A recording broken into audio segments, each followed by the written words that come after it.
العربية، واليوم مع حضراتكم تحفة جديدة، وحش جديد. نهاركم عسل. الألماني وصل معانا سمكين، محرك 1600 ديزل، عربية وحش بمعنى الكلمة، موديل 2016، كاملة فول اوبشن توب لاين، ليد امامي ليد خلفي، كل الاوبشن اللي حضرتك نفسك فيه موجود في السيارة. طبعا السمكان غنية عن التعريف، يعني عشاق المرسيدس اللي بيحبوا يركبوا الالماني طبعا عارفين يعني ايه سمكان، وعارفين العجل الكوري العجل الالماني على ايه. معودنا حضراتكم من هنا من كوريا دايما بالعجل الكوري، ولكن معاكم اليوم معانا تحفتين ما شاء الله، ايه 200 بنزين محرك 1600، ومعانا كمان سي 200 ديزل محرك 1600.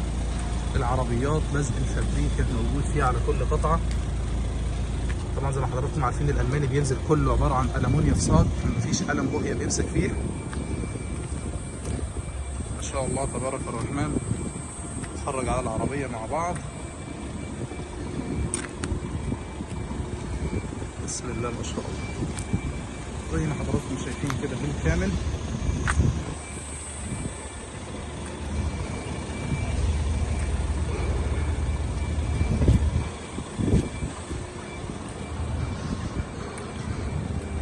الحساسات كاوتش لسه جديد، الليد الخلفي والليد الامامي، عربيه من جوه ما شاء الله تبارك الرحمن. زي ما حضراتكم شايفين الفرش الداخلي للسياره. طبعا الكرسي اللي قدام عشان التصوير كان راجع لورا قوي، بس ولكن المساحه زي ما حضراتكم شايفين. جلد الطبيعي، اللواسات بتاعت العربيه كمان جلد بالكامل ما شاء الله. نركب بقى جوه العربيه في عالم تاني، عالم تاني من الاوبشن والثبات والسرعه والعزل. عربيه يا جماعه من الداخل بدون اي صوت تماما، ما تسمعش اي صوت بره. يعني لو قفلنا هنا عربيه ما فيش غير صوت يمكن التكييف بس، الهواء، صوت الهواء اللي طالع بتاع التكييف بس هو اللي باين، ولكن بعد كده العربيه تماما تماما ما فيش اي صوت خالص زي ما حضراتكم عارفين.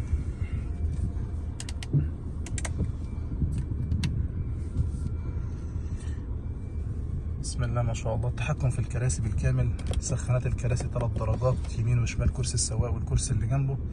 عندنا هنا الميموري سيت بينزل ب3 مستويات بالاضافه الى المستوى الميديوم اللي هو المستوى الطبيعي للسياره، و3 مستويات تظبطهم زي ما انت قاعد زي ما انت عايز. هنا تحكم كامل، عايز تنزل هنا زي ما حضرتك شايف كده. طبعا الاوبشن الالماني عايز نرفع المسند او عايز تنزل المسند، عايز تطلع الظهر بتاع الكرسي او عايز ترجعه، تطلع الظهر او ترجعه بتاع الكرسي.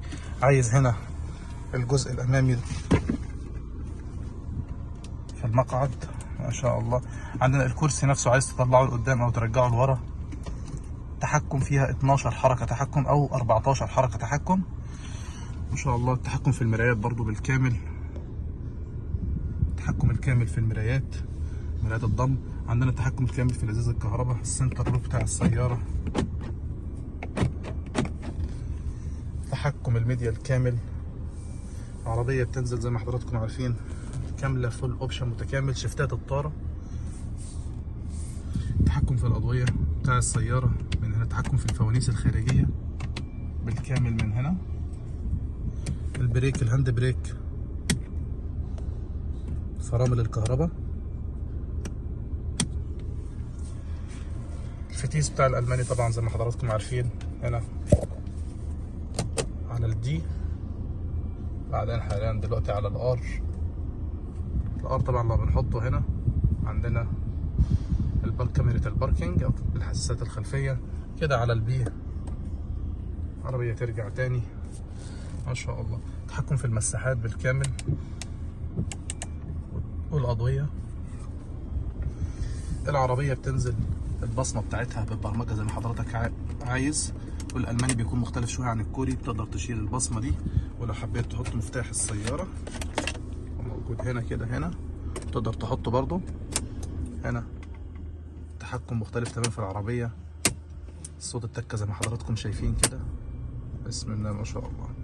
تقدر كمان تفصل من هنا، بحيث ان انت لو البصمه فيها اي مشكله، بعكس العجل الكوري البصمه لو حصل فيها مشكله خلاص لازم هي العربيه بتاع بصمه بس، لا هنا العربيه الالماني لو البصمه فيها مشكله بس كده خلاص. العربيه البصمه لو فيها مشكله العربيه دارت تاني. مرسيدس بنز البصمه لو فيها مشكله بتقدر تشيل البصمه، المفتاح نفسه بيكون فيه نسخه بصمه تانيه تقدر توصلها بالعربيه وتقدر تتعامل طبيعي جدا.